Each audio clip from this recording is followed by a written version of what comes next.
Hey, what is going on, guys? Joel Campos here, and welcome to episode 40 of the Pixel Street Podcast, where each and every week, me and John get together to talk about one of the things we love most, video juegos.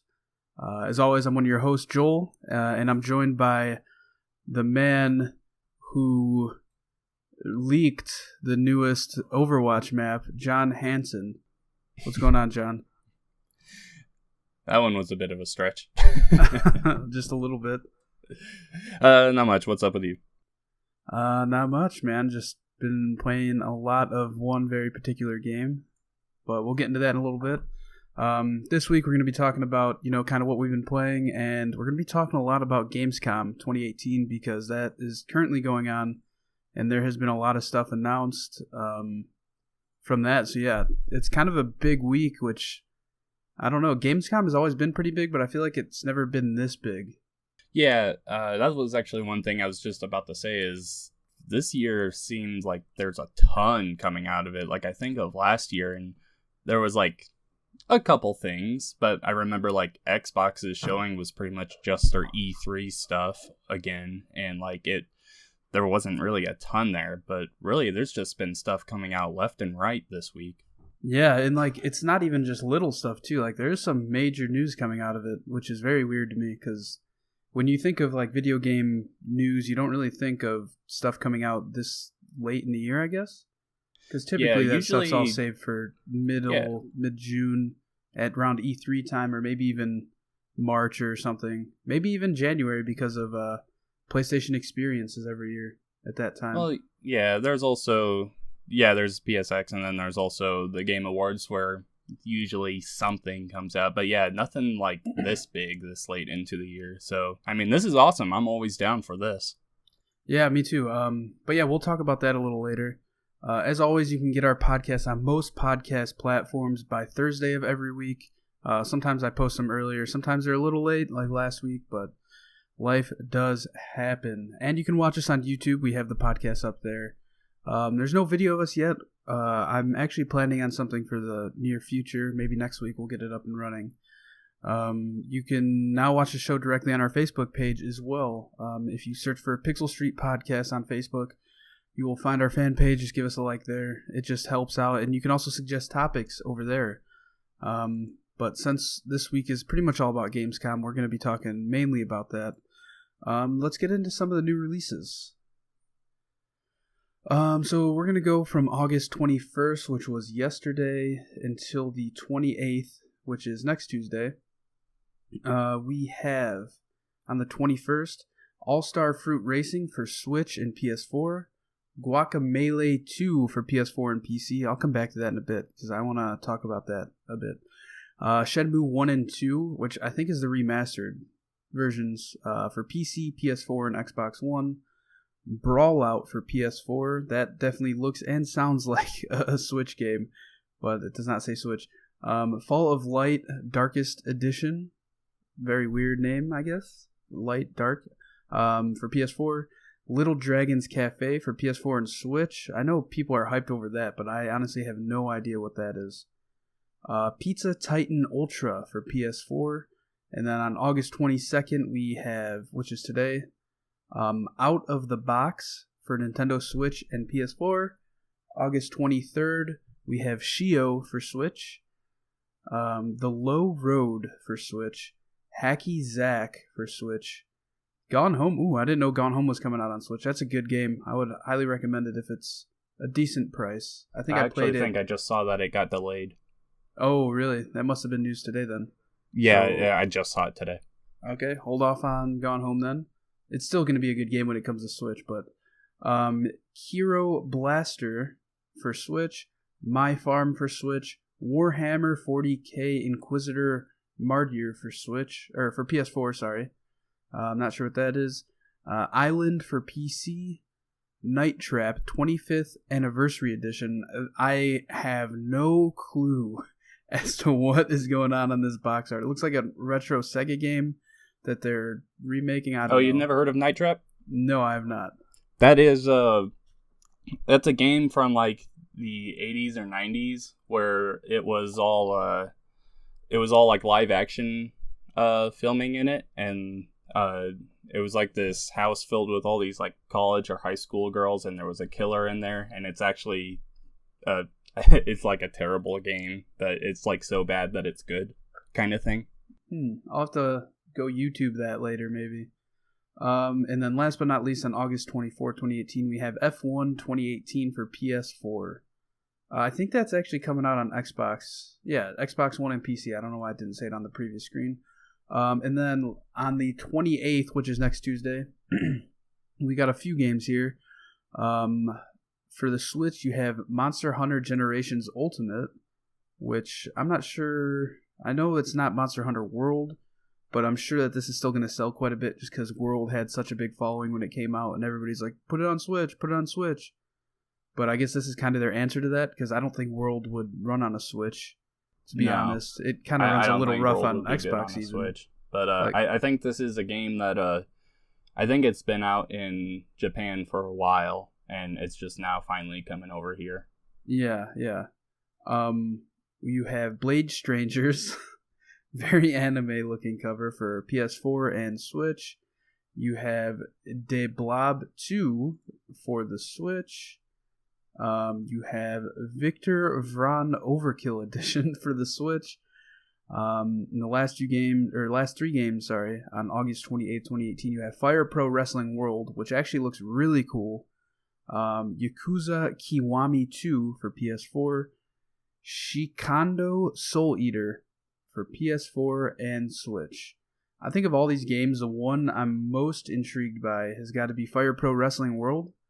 Just because I've seen videos and heard the Kind of Funny guys talk about how there's like all this customization in it. Like you can upload, and like people will just upload like maybe the whole WWF No Mercy game roster up there. So it just seems really cool, and it's kind of a retro looking like pixel art. So yeah, it looks interesting to me. What about you, John? Any of those games sound appealing to you? Did you mention Brawlout? Brawlout, yeah, I did. Yeah, that's a game I was looking at earlier today. It's pretty much Super Smash Brothers, but with indies. So I'm kind of interested at giving that a try at some point. I see some images of it, but I don't recognize any of the characters. I know Hyper Light Drifter is on there. Oh, I see Guacamelee in there too. Actually. Yeah, the guy from Guacamelee is on there. I also just saw a thing that Yooka-Laylee just got announced that they're coming to that. That's pretty cool. So yeah, I'm kind of interested in that. Kind of something that just tied me over until Real Smash comes here. Yeah, I do want to take a minute and talk about Guacamelee 2. I have not played it, but I played the first one. And I have not beaten the first one yet, but I was stuck for the longest time. I think I told you about this last week. Yeah, I think we were talking part, about it. And I finally got past that part, and now it's smooth sailing. I'm like probably really close to the end. I'm probably within 2 hours of beating the game at least, but if not closer than that. So I'm going to try and beat the game this weekend maybe. I'm not entirely sure. But if I beat it, I don't think I'm going to get Guacamelee 2 just because I've been hearing that it's pretty much the same exact game, but with a different story. And while Guacamelee 1, or I think it's called Super Turbo Championship Edition or something like that, technical term for Xbox One, while it is fun and it looks beautiful, it just, I don't know, got way too frustrating for me. I was stuck on the same mission for months. But yeah I got you on that. People that are fans of that kind of game will definitely pick it up again. But yeah, I'm with you. If I were you, I would at least take a break before considering going to 2. Yeah, 100%. For multiple reasons too, because first of all, Guacamelee 1 really drained me. I at this point I just want to beat it just to say I like followed through with it. I came back to it and finally beat it. And 2, there's so many of those Metroidvania style games out right now. Like you got Dead Cells, which is one of the biggest games the past month, 2 months, and you have Hollow Knight, which people are saying is really good. There's just so many of those style of games that it's the market's kind of saturated right now for that type of game. But yeah, that's all the releases coming out.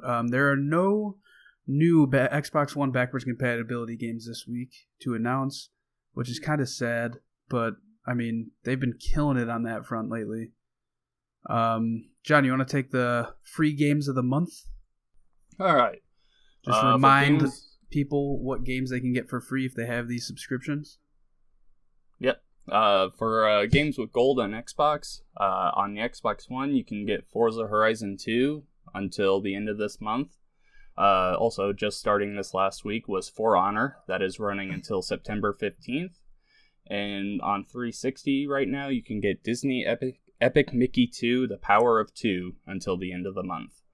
On PlayStation Plus, for PS4, you can get Mafia 3 and Dead by Daylight. For PS3, you can get Bound by Flame and Serious Sam 3 BFE.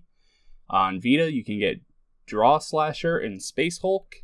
And on Twitch Prime, until the end of the month, you can get the Wizardry Bundle, Jotun, Anti-Hero, SteamWorld Dig, and Death Squared. Yeah, a lot of good games, for sure to be played in there. I actually just did a Let's Play of Dead by Daylight on the Almost Random YouTube channel, so please go check that out if you have time.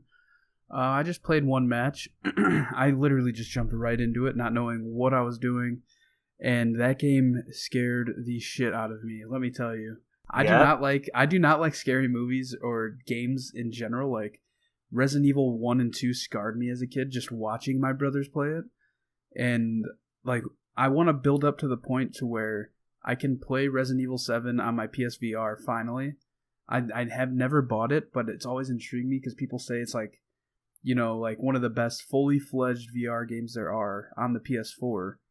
And I've always, ever since, all the great reviews have come out for the PSVR version of it, I've wanted to play it, but oh my god. I have a feeling I would break a TV just freaking out, swinging my fist. I don't even know, man, but yeah, Dead by Daylight, I put a Let's Play up. It really scared me. I mean, granted, I wasn't screaming or anything, but there was definitely some jump scares in there. It's a terrifying game. I mean, since it's free on PS4, you can't go wrong. Have you played it yet? I know you have PS Plus. No, I haven't. I do like. I played it on Xbox a while ago, but I haven't picked it up on PS4. It's fun. I thought it would be a lot more fun with friends. I didn't particularly enjoy it alone. I thought it was just okay, but it is a game I like watching. I like watching streams of it, seeing a group of people play it. Yeah, I could definitely see it being much, much more fun if you're in a team, actually talking to the people you're playing with. That way somebody can call out, oh, he's over here, near this thing. Get away from here, or if you're coming this way, leave, don't... I don't know. But, the audio in that game is so great for what it's trying to do. Because all it's trying to do is just scare you and give you those jump scares. And the music is, eerie, I don't know. I definitely had some shivers going down my spine playing it, so yeah, check out my Let's Play. It's a new series I'm doing, First View, where I'm kind of playing through the first 10, 5 to 15 minutes of these free games we get every month, and just testing them out. But yeah, those are the free games of the month that you can go get right now on PlayStation Plus, Xbox One, Games with Gold, and your Twitch Prime sub. Let's go on to some of the games we've been playing. Like I said, I'll start off. I've been playing Dead by Daylight. I played one match of that. Scared the shit out of me. I might wait until I either see a friend playing it or something, or I don't know. Maybe I'll reach out to the Kinda Funny Facebook group or something to see if people want to play. But yeah, that game's pretty cool. I could definitely see it being a game I'd play a lot more if I knew other people playing. What have you been playing, John? I saw you playing this first game on your list the other day. Yeah. And I was very impressed. I was like, that is a very curious thing to see somebody playing in this day and age. Yeah. My first game is Alan Wake. It's been on my backlog for a while. I bought it from my old work a while ago, and I've just had the disc sitting here.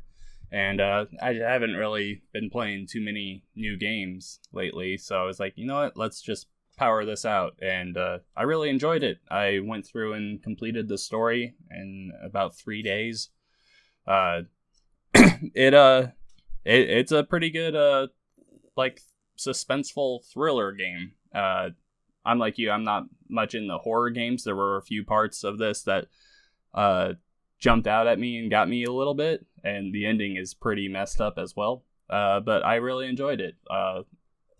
Remedy, the guys who make the game, they also made a Quantum Break, and I played Yeah. that earlier this year and really enjoyed it as well. So they're definitely a company going forward I'm gonna look out for, because they make some really good single player content, and it's like very different. Both Alan Wake and Quantum Break both seem to have like a TV show vibe to them, and it's just really interesting. They did announce a new game coming out. It's called Control. Control, yeah, it's like set in space and everything. That looked really cool, so that's a game I'm definitely gonna look forward to. Yeah, I was actually going to ask if you've played Quantum Break and how that compares to Alan Wake, because I started Quantum Break. I don't remember how far I got. It wasn't very far. I played maybe an hour or two, and I was just kind of wondering how it compares to Alan Wake, because I know people love Alan Wake. Yeah, Quantum Break has much more of a shooter vibe to it, I think. I mean, they're both shooters, but I feel like there's more shooting in Quantum Break. They want you to use those time abilities more to get more fun out of it, where in Alan Wake, it's pretty much just shine a light at the shadows coming at you and then shoot. And it's not that interesting gameplay-wise, but it's all right. I like I said, I really enjoyed it. I think they went forward on more ideas with their gameplay mechanics with Quantum Break, so I'm definitely more excited to see how much further they can go with that in Control. How long would you say both Hitman and Quantum Break are? I'm sorry, I'm asking a lot about Quantum Break because I actually want to get back and play it because I still own it. I just never beat it. Alan Wake, I think, took me, I guess, let's see, there was probably 5 or 6 chapters. I want to say they were about an hour and a half to 2 hours each, so somewhere between 10 and 12 hours. Quantum Break was a bit shorter, I think. I think what really took up time with that was just watching the actual TV episodes they make in it, which are a half hour long. Yeah, I'd say that game probably took me about 8 hours. Even with the half-hour breaks? Yeah. How many of those are there? Like 4? 4 or 5. So that's like a fourth of the game is just watching? Yeah, they are really big chunks of it. Because I don't know if really I ever got to one of the TV parts or not. Yeah, what also really took up a lot of time also was I was looking for the collectibles in it. So yeah, if you were just to push through the main story, just not worry about collectibles and skip the episodes, I'm sure you could definitely get it done in like 6 hours. Okay, yeah. I mean, I definitely want to go back and beat Quantum Break. How do the graphics in Alan Wake hold up? Is that like Xbox One X enhanced or anything? I don't think it's X enhanced. I didn't actually look. All I did was download it and then play it. I'm looking into it right now. Because I know Quantum Break I think got Xbox One X enhancements. Yeah. Alan Wake, graphically, it looks like a game that came out 10 years ago. When the people talk, their mouths don't always sync up to what they're saying, and they kind of look like they're just puppets talking. So it's not great in that sense, and yeah, but like I said, it looks like a game that came out 10 years ago. Okay. Interesting for sure. Yeah, I'll definitely have to get back and play Quantum Break because I know what I did play. The game was like, it was beautiful and yeah, I enjoyed it a lot. I'm not sure where the story was going quite yet. It was very supernatural. I'm not sure if that's how Alan Wake is at all. Yes. Have you ever played Alan Wake? No, I never have. All right.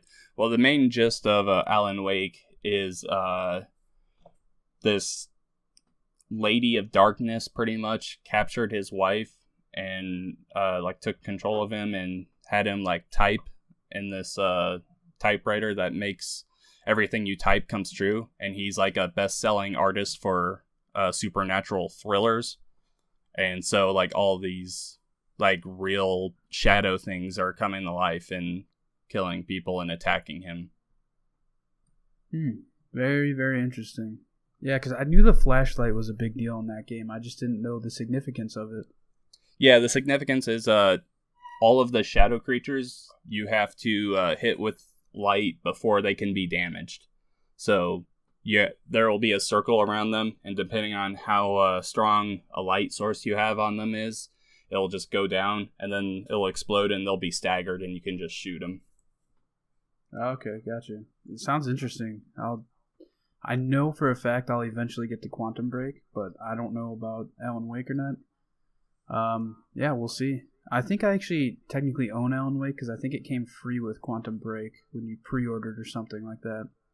It might have. I have no idea. Yep. All right, moving on. The second game I've been playing is I've been playing a lot of World of Warcraft with the new expansion that came out last week. I've sunk a lot of hours in already. I'm level 116, I think, out of 120. And yeah, it's kind of just like a grind for levels at this point, just doing a lot of quests, doing a lot of dungeons. It feels very nostalgic for me just because I used to play a long time ago and haven't played in probably 5 years. But it's definitely refreshing to come back. I'm not sure what they changed in the past few expansions, so I can't really speak on that matter. But all I know is I'm having fun. Some of my old friends that I used to play with are actually back into it as well. So, yeah, I don't know. Have you ever tried WoW at all? No. I asked for it when it first came out, and I got it for Christmas, not realizing that it was a subscription thing. And so I played my free trial, but that was it, and then I never went back to it. Oh, gotcha. Yeah, the free trial is kind of a killer.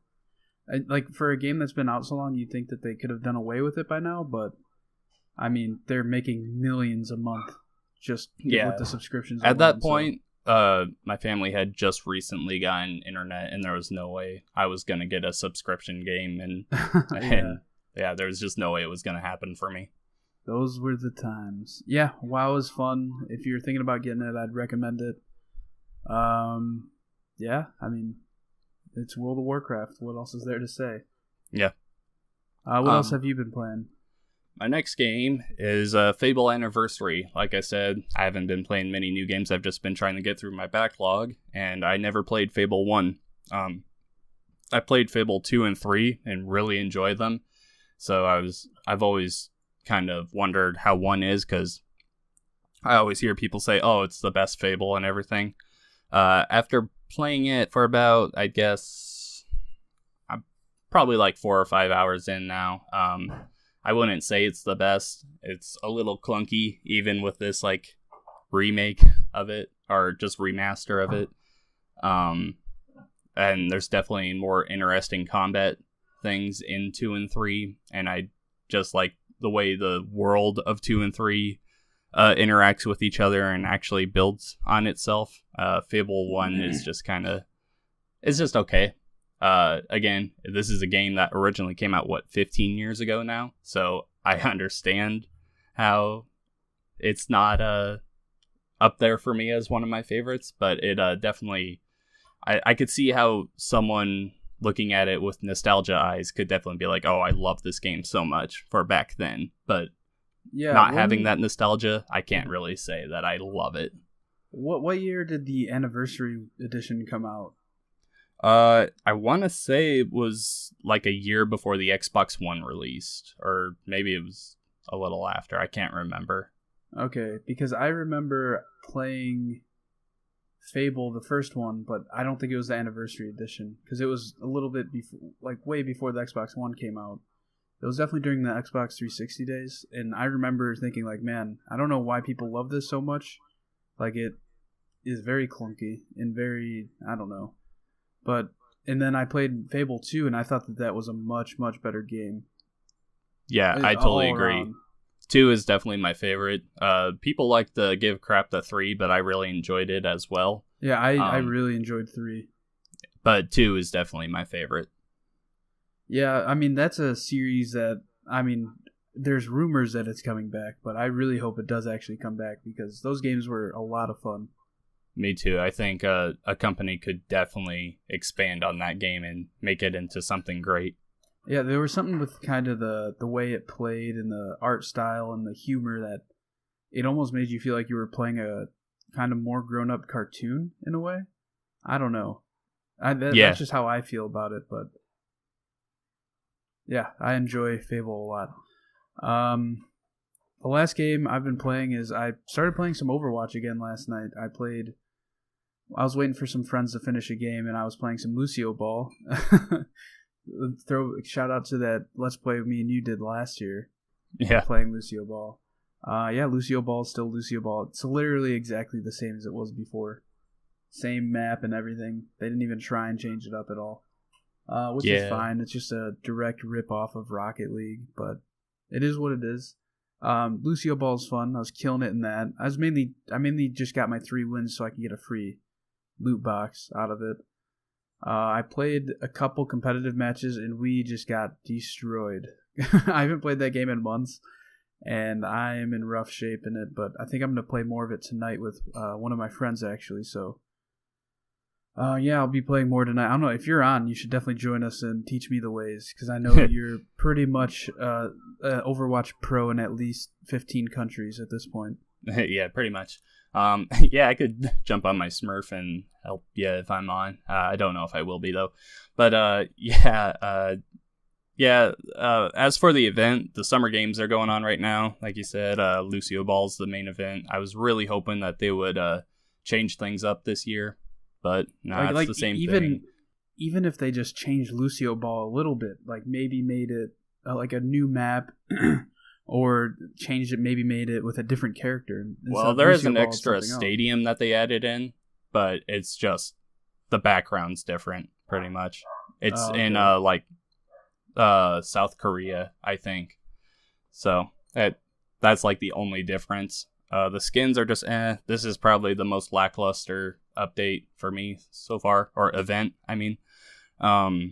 It's definitely my most disappointing. I just wish they would do more lore events. Like, I wish they would just like say they had summer games, but then they just put more lore into it and just had like all the skins on the side and Lucio Ball on the side and just went forward focusing on just the lore. Because that's what I look forward to the most. So at the moment, we only get one lore event a year. And we'll talk about this cinematic in a bit that just came out. But again, those are just so spread out. What is the lore event? I don't think I know what that is. It's just Uprising. This year was Retribution. It was just focusing on the story in the world of Overwatch. Not is that the just like Halloween one? No, it's just focusing on it. It was in like March. Yeah, I don't think I played that. Yeah, they only the first year they did it. It focused on the brawl they did focused on Tracer's first mission with Overwatch, where you could play Tracer, Mercy, Reinhardt, and Torb, and you're just going out, destroying Omnics and trying to save King's Row that has been taken over by an Omnic group. And then this year, Retribution, you could play as McCree, Reaper, Moira, and Genji, and you're in Blackwatch, and it's about you and infiltrating a Talon hideout, and then it's where Reaper starts to turn, and he kills him, and you can see that where everything started going south for Overwatch. So it's just really cool stuff, and I wish they would do more of it than just once a year. I definitely played that. I remember playing that because it's kind of like dark and you're kind of, it looks like a castle almost. Yeah. That I think because it was so dark and it was a castle, I thought it was the Halloween one. But yeah, I definitely remember that, playing that. I just wasn't paying attention to the story, I guess. I just thought it was another arcade mode. Gotcha. All right, Overwatch is still Overwatch. We'll get more into Overwatch in a little bit here with John's Overwatch Minute. What's the last game on your list here, John? I started playing Death Squared. This was free on Xbox a while ago, and it's free on Twitch Prime if you want to play it. I've just been playing it with a friend. Just a puzzle game for us to waste time in.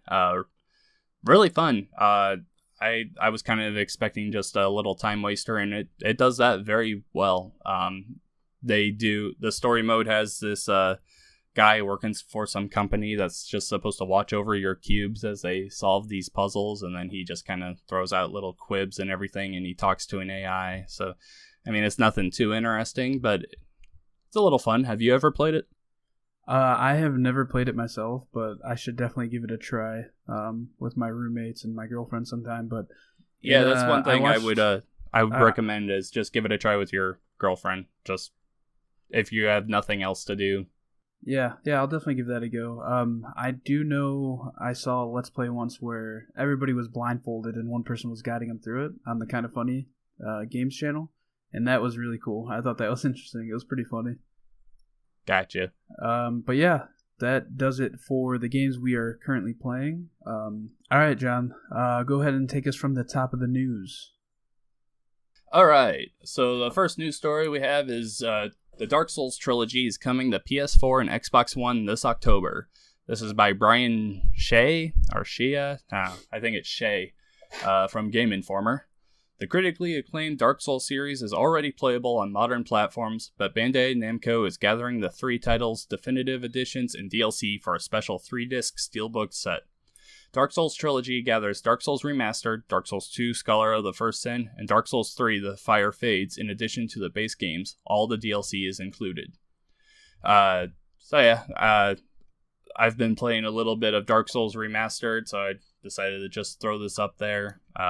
If you're into the Souls series and you want all 3 and you don't have them all, there you go. How are you liking Dark Souls, by the way? I find it frustrating. I can enjoy hard games like Cuphead. I loved, but the thing with Dark Souls is, I don't know. It tries to be hard just to be hard. You know, I feel like it does some pretty cheap things. Like, the thing I love about Cuphead is when I mess up, I know it's my fault, and I can definitely work at getting past it. Dark Souls, I feel like I'm just constantly hitting a wall, and I've definitely had some frustrations with the game. I don't really see myself playing any Dark Souls games after the first one. Yeah, I tried the second one, I think, because I won it for free from some promotion that Xbox was doing on their website. And I tried for like an hour and didn't get anywhere, and I was like, I can't play these games. It's just not for me. Yeah, moving on. Yeah, check out John's Dark Souls Let's Play series he's doing on his YouTube channel at RevX Shadows on YouTube. You've been posting quite a few of those videos, right? Yeah, I need to put the next one up. I think I've put up 4 so far. But yeah, I have one more I need to edit and put up. I've also been focusing on like news posts and gonna try something else here pretty soon, I think. Yeah, all right, yeah, so be sure to check that out. Next bit of news we have coming out of Gamescom is Hitman 2 will get Hitman Season 1 content for free. This is by Michael McWhirter over at Polygon. He writes, Hitman 2 will bring back the 6 locations from the previous game: Paris, Sapienza, Marrakesh, Bangkok, Colorado, and Hokkaido. As part of the Hitman Legacy Pack, a free download for owners of 2016's Hitman, IO Interactive and Warner Bros. Interactive Entertainment announced today. Today, I mean 2 days ago, on the 20th. Those 6 Hitman locations will be remastered and enhanced, IO Interactive said. That means they'll be updated to support new gameplay features coming to Hitman 2, including a new progression system, higher fidelity crowds, picture-in-picture mode, and new gameplay items. Agent 47's briefcase, dart gun, flash grenades. The Hitman Legacy Pack locations, like the new locations in Hitman 2, will receive new gameplay elements and game modes after launch. Yeah, I just thought this was interesting. It's actually really cool, in my opinion, because they kind of played with the whole games as a service thing, I guess you could say, for Hitman, and the way that they released it in seasons, like kind of episodic during Hitman Season 1, I guess it's called. Yeah, Hitman Season 1, where they released kind of one map every few months or so, and then they kept having elusive targets. So, I mean, this is just pretty cool how they're just bringing the whole Season 1, pretty much all the maps, into Season 2, in addition to what Season 2 is going to be. So, I thought it was really cool. Another thing to note, I read online earlier, I've never played Hitman, any of the Hitman games, but they look really cool, and I'm excited. I already pre-ordered the new one on Steam. One thing I thought was interesting is now, like, in the new game, one of the new mechanics is that people can spot you through mirrors. So, like, I guess in previous games, like, if you were in a mirror, nobody could see you, I guess. Like, if you could see them through a mirror, now they're going to be able to see you back through the mirror, which I can't even, like, comprehend what it's like to, like, code for something like that. But yeah, I'm excited for Hitman 2. I'm excited to try it out, and then I don't know if this it's going to be free for owners of the 2016 game, so maybe I'll pick up the 2016 Hitman Season 1 if it comes on sale at all on Steam. But yeah, I'm excited to try the game out. All right. Now it's time for John's Overwatch Minute in the middle of news here. I just want to note that under the headline here, normally we post links to the article so we can read from it. John chose to write, John can explain this one without an article. So yeah, go ahead, John. It's easy. All right. So early this morning, it was probably about in the afternoon over in Germany at Gamescom and everything, Overwatch released a new animated short for D.Va. It's called Shooting Star.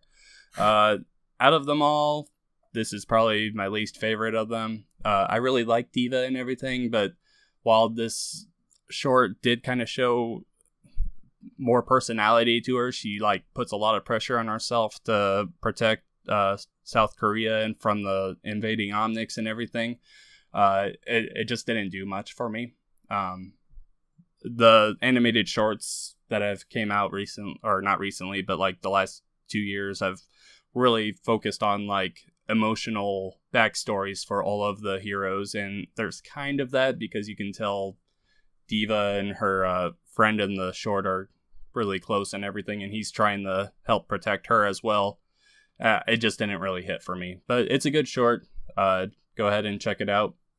And then Overwatch also revealed a new control map called Busan, and it's a D.Va map. It will have 3 different sections in it. One is like a sanctuary, one is a metropolitan area, and one is a mecha, which is the company that makes D.Va's giant mech. It's just a mecha headquarters or plant or whatever you want to call it. So it looks really cool. Go ahead and check it out. It's on PTR now, and I'm planning on streaming a little bit of it tonight. Oh, right on. That's pretty cool. Yeah. New content for Overwatch seems to be a constant. I don't think that's changing anytime soon. No. Until Overwatch 2 is inevitably announced, which I could easily see them just keep adding content to this.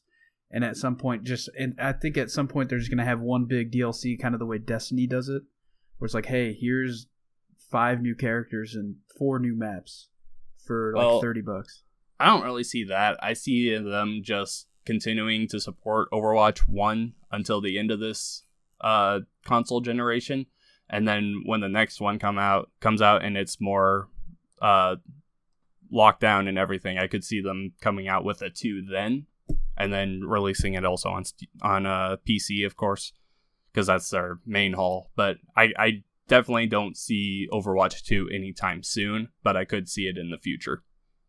Yeah, definitely. I could definitely see that in the next 5 years, maybe. All right, moving on. We've had enough Overwatch for one podcast. No new Assassin's Creed title in 2019. This article comes from Matthew Cato at Game Informer.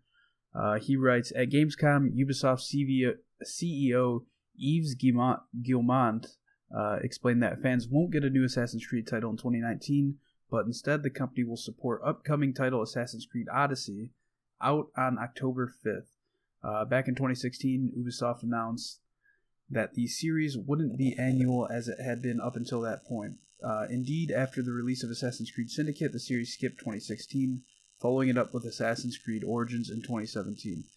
I think that this is awesome, just because they took that 2 years off and then made a game that me, as somebody who only played Assassin's Creed 2 fairly recently, they made a game that I was actually interested in for once, and I had never been interested in Assassin's Creed like I was with Origins, and then they're coming out with Odyssey now that looks very, very similar to very similar to Origins. So I'm excited to play through Odyssey as well now. What are your thoughts on the taking a year off? Because I feel like them taking another year off means that in 2 years we're going to get something else that's really cool and different from what we already have. Yeah, no, I'm really happy to see this. I was really hoping that after Origins that they would just do Assassin's Creed every other year, because I'm really into the Assassin's Creed franchise, but I started getting worn out on having them every single year. And that's actually one reason why I haven't played Origins yet. I've kind of been waiting on it. I think here this next week I'm going to start going through Rogue, because that's another game on my backlog I wanted to get to. But I do plan on playing Origins in the somewhat near future. And Odyssey looks great. I am excited to play that. But I definitely believe that going to an every other year release schedule for them could really benefit them. And I don't know, maybe the reason that Odyssey is coming a year later from Origins is just development time. They probably were already working on this when they announced that they would start taking breaks, and it just makes more sense for them to release it this year if it's done than to delay it for a year. Yeah, I completely agree. They were definitely working on this already. And I am 100% down for them to skip another year, just because maybe they're going to make something else that I'm really interested in again. I was kind of let down a little bit that they didn't take another year off this year, but now it makes more sense that they're working on a game like, I guess, Odyssey, that being that game that is so similar to their last one that it just probably made sense for them to go right into production of this one. So yeah, we'll see what comes in the future of Assassin's Creed. Moving on, John, let's get into your Smash Bros. Talk. All right. Super Smash Bros. Ultimate had some new King K. Rool and Chrom gameplay videos come out at Gamescom. So this is from Kevin Nezvik on GameSpot.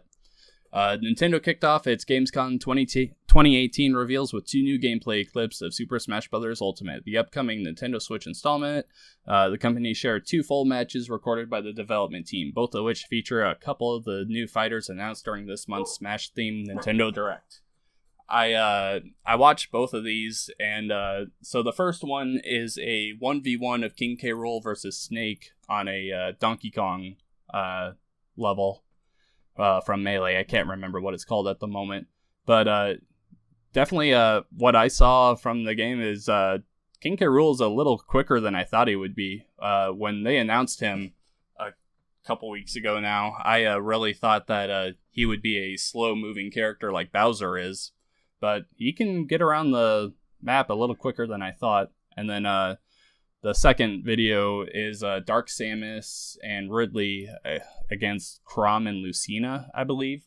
And the game goes into overtime, and you can see the sudden death thing that they revealed at the Switch Direct, where the fire is around the entire screen and just starts creeping in. God, this game is just gorgeous, and I'm just so excited for it. Yeah, that sounds really interesting. I'm excited for Smash as well. I've never bought a copy of any Smash Bros. Before, like when it came out. I've always been late to the game. Like, I didn't have a Wii U and Smash Bros. What was the previous one that came out? I can't remember the name. But there was a Wii U and a 3DS version that came out. Yeah, I didn't have either Wii U or 3DS when that came out, so I wasn't able to get on the hype of that. And when I finally did get it, I didn't play it all that much, but I'm excited for the new one, especially it being on a Switch and being portable. It's going to be much easier to take it over to a friend's house and just convince people, like, hey, let's fucking play. Yeah, for sure. But yeah, Smash Bros. Very exciting. There's a lot of info coming out for it. The fact that every character's in it still blows my mind. Me too. Yeah, I'm sure we'll be talking a lot about that in the near future. Moving on, let's just talk about some of the stuff that happened yesterday during the Inside Xbox stream. which I think is really smart on Xbox to, like, they do this Inside Xbox show every month now, and it seems like every time there's a big event, they plan around that event accordingly. So we're just going to go through a list here that has a bunch of the stuff that was announced. First and foremost, PUBG 1.0. It was said that the official release on Xbox One will be September 4th. And that's going to include just like a bunch of stuff, including, I think, a new map. I'm not sure about if a new game mode's coming or not. I can't remember if it was for Xbox or PC. But yeah, PUBG 1.0. Who knows if the game's going to run any better with this update or not. I doubt it. If it is, it's going to be very minor changes. Up next, they announced some Battlefield 5, Xbox One S, and Xbox One X bundles, which are cool if you're looking to buy a new console along with Battlefield 5, or V, I guess. They talked about the Halo arcade game, which I actually played. I don't know if we talked about that on the podcast, did we? I don't think we did. I'll save that for next week. But yeah, I played through that whole thing at Dave & Buster's. It was actually really fun. They talked about that. They kind of showed a little teaser from a documentary that is up online that you can watch about kind of the making of the game, conceptually into like how it was actually manufactured and stuff like that, which seems really interesting. There's a new trailer out now for Fallout 76. It was styled as a retro advertisement for the Construction and Assembly mobile platform, or CAMP, as they're calling it, just kind of for building stuff within the game. And they announced an Xbox One X Fallout 76 bundle, which is pretty cool. Are you excited for Fallout? I think you said you were, right? Yeah, I am. I already have it pre-ordered on my Xbox. It's definitely a game I'm looking forward to. Yeah, I actually have it pre-ordered too. I have the one that comes with the helmet pre-ordered. I don't know if I'm going to actually go through with it because Amazon doesn't charge you till it comes out, but I think I pre-ordered it mainly so I can try and sell it. Maybe, I don't know. We'll see. Up next, they announced that there's a Game Pass mobile app for Android is out now, and you can get the iOS beta through the Test Flight app. You got to go to their website and apply for the beta. I actually got into it, and I could not tell you what this app does other than show you games that are in Game Pass. I haven't really played with it too much, but I honestly don't see a purpose for a Game Pass mobile app. The only thing I can think is that they're eventually going to turn this into an app in the future, who knows, 3-5 years from now, that can stream games to it. That's the only thing I can think of. I downloaded it on my Android phone, and that's pretty much all it is. It's just to manage your Game Pass subscription, so you could be away from your console and be like, oh, hey, this game I've been looking forward to, and then set to download it on your Xbox. It's just a quicker way to do that if you're not home. That's pretty much all it is. It's just kind of, it's got a category thing, and it's a lot. I actually think that this is just kind of a way for them to be like, hey, we know our menu system on the Xbox isn't great, so here's a more intuitive way to find the games that you want to play. Yeah, I mean, well, I think that it's going to be kind of that streaming service in the future. This is kind of helping evolve into that. Oh, yeah, it definitely could be more of a future thing, but as for right now, I think that's all it is. Yeah, along with that, they announced that during Gamescom right now, you can, if you're a first-time Games Pass subscriber, I'm pretty sure it's only if you're a first-time. Xbox is currently offering a promotion where people who have never tried Games Pass, or I think it's just called Game Pass, I keep calling it Games Pass, Game Pass before can get a 2-month subscription for just $2, which is a steal in my opinion. Oh yeah, with the amount of games in there. Definitely worth it. If you haven't tried it, definitely do it. I wish I could get that deal. They went on to talk about the Xbox Design Lab for controllers. There's camo, and there's that kind of gradient. I don't know. Oh, shadow is what it's called. And a bunch of new colors. There's an exclusive Gamescom color right now that is only available till September 30th, it says here. So the end of September, which is pretty cool. The color itself isn't something I'd buy. It's just kind of like a silver. But if you're into that sort of thing, there's so many customization options now in the Xbox Design Lab with the camo and stuff. One thing I was disappointed by is that I don't know if you saw on Twitter, an Xbox Elite controller, a new one leaked. Did you see that? Yeah, I saw it. Yeah, and like we haven't seen any pictures or anything. I think it was just somebody from a game website or some sort of journalist said it was like codename something. I can't remember. I thought for sure they were going to announce that here, but maybe they're saving it for next week. But the rumors that it's coming out in October, which makes sense because Xbox One Elite controllers are actually hard to find right now. Yeah, they are. Moving on, there was a new Devil May Cry 5 trailer, which announced at the end that the game's coming out March 8th, 2019. I don't think I've ever played through a Devil May Cry game. Have you? I have not, but I watched the trailer and it looked pretty cool. Yeah, it looks interesting for sure. I don't know if it's my type of game, but I'll be interested to see, I guess, gameplay footage coming closer to when the game comes out. See what it's all about. Forza Horizon 4, we just got more news on that. There's actually some Halo stuff in Forza Horizon 4. I'm not sure entirely what it is, but look into that if you're interested in that. They announced a Xbox One S bundle with Forza Horizon 4 and a One X bundle as well that comes with Forza Motorsport 7 on top of Forza Horizon 4. Sea of Thieves, they announced Forsaken Shores coming out soon, September 19th.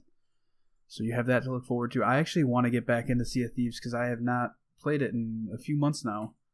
And that game is just loads of fun if you have a crew to play with. Shadow of the Tomb Raider, they announced the folks at Eidos Montreal showcase exactly how dangerous the tombs could actually be with a new gameplay demo. It also unveiled an Xbox One X for $499 and One S for $299 bundle, both which come with a controller, a 1 terabyte of storage, and a 14-day trial for Xbox Live and 1 month Game Pass. Hunt Showdown was shown off here for Xbox Game Preview, which that game looks really cool. Like, graphically, it looks beautiful.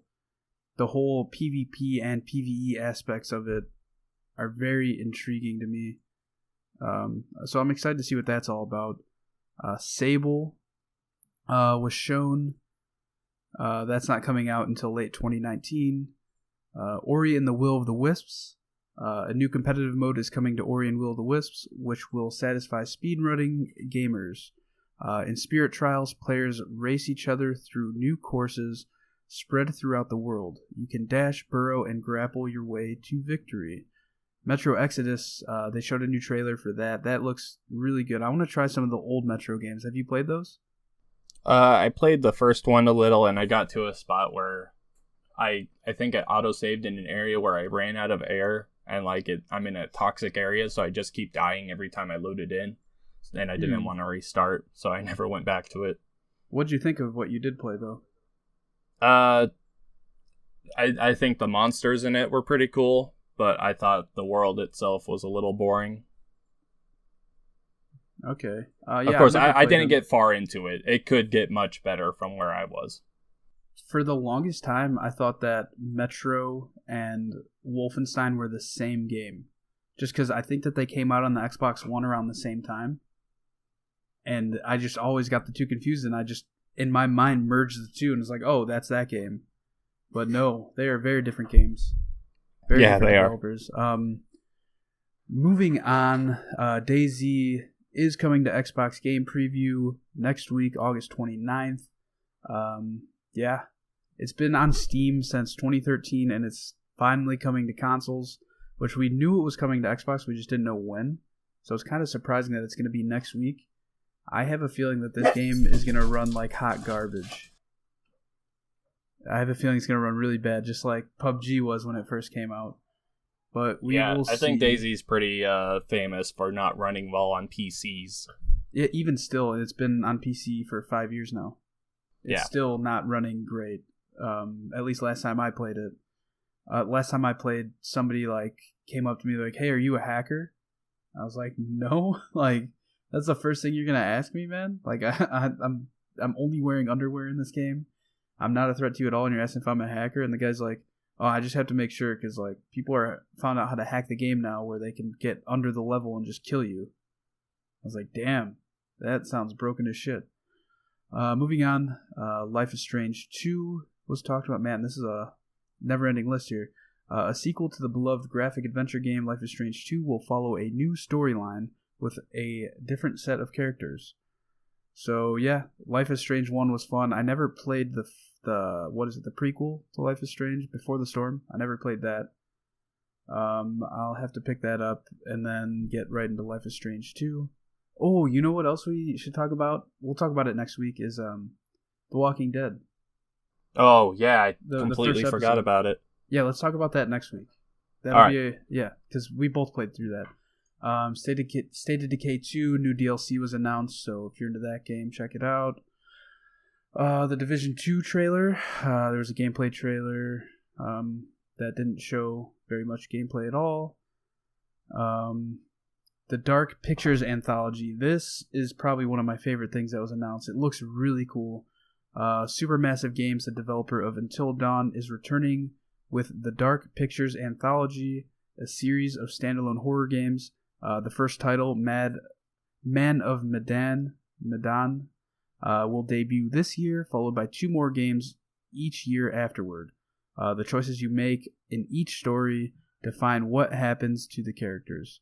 It looks really, really interesting.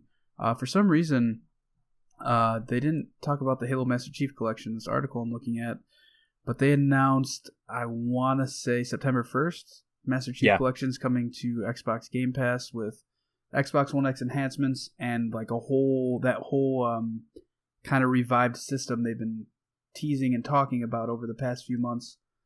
So yeah, hopefully that game works much, much better than it did before, because that game has been broken for so long. Yeah, I'm definitely picking it up again, though.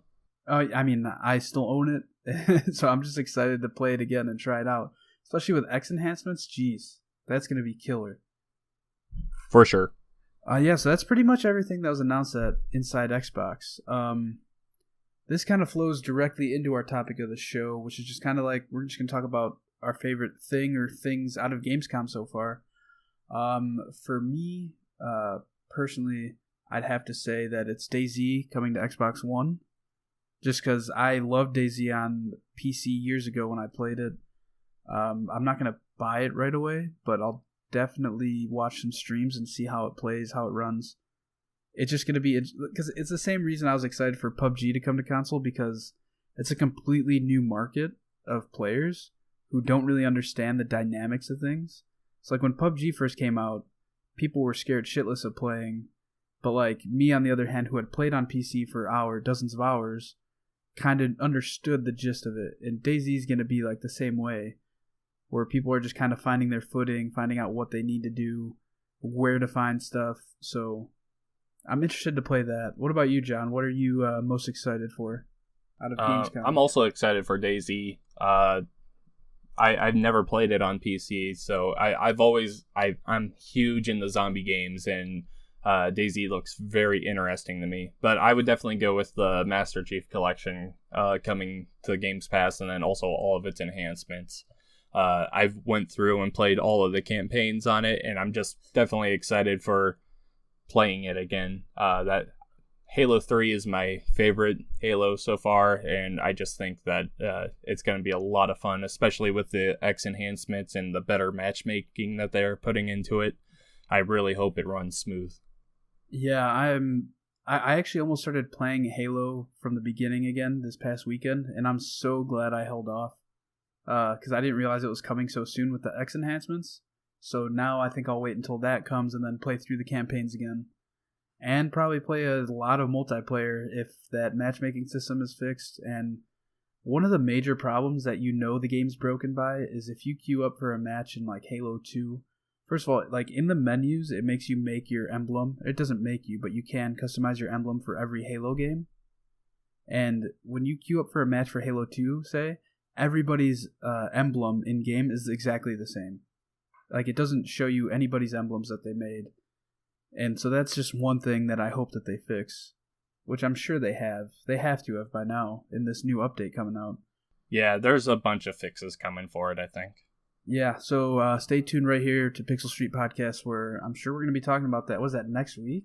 The 1st or 2 weeks? It's like a week and a half, I think. Next Saturday, if it's the 1st. All right. Man, if it's a Saturday, that's going to be exciting. Well, that does it for episode 40 of the Pixel Street Podcast. As always, I'm one of your hosts, Joel Campos, and I'm joined by John Hansen. You can find me on Twitter at Campos63. Check out the Almost Random YouTube channel where I've been posting Let's Plays, Pokemon card pack openings, which are a lot of fun. I've been nerding out over those lately. And all of the podcasts, including the Almost Random podcast, where me and my friends get together and just talk about random topics. You can email us at pixelstreetpodcast@gmail.com, suggest some topics for us.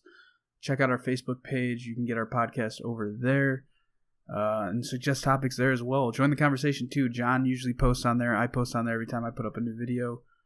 You can get the podcast on iTunes, Stitcher, Google Podcasts, pretty much anywhere you listen to podcasts, you can find us. John, where can we find you? On Twitter, I'm at Revek Shadows. You can also find my YouTube, which is just Revek Shadows. Like I said, I've been doing some news posts. I did a news post last week with Philip Mewson. That's probably my best performing video ever. It got 500 views in like a day, which is insane for me. Congrats, man. That's cool. And actually, I like people commenting. I was really impressed with that. So I'm going to do more of that going forward. I also I plan on streaming Overwatch here pretty soon. The new map, Busan. I will stream that on my Mixer. Besides that, just visit Pixel Street Podcast on Facebook. Give us a like, and also that video game blog where you can see mine, Joel's, and a bunch of other awesome people's views on video games from all across the world. Yeah, definitely check out that videogameblog.com. I'm going to be making a post there probably next week, because this weekend is Wizard World Chicago, and I'll be attending that and doing a write-up kind of on the gaming aspect of the show. One of my friends helps run all the tournaments there, so I'm going to see if I can interview him and maybe the head of that whole setup, so we'll see how that goes. Stay tuned right here to the Pixel Street Podcast next week for the latest on gaming news and nerd culture, I guess you could say. See you next week.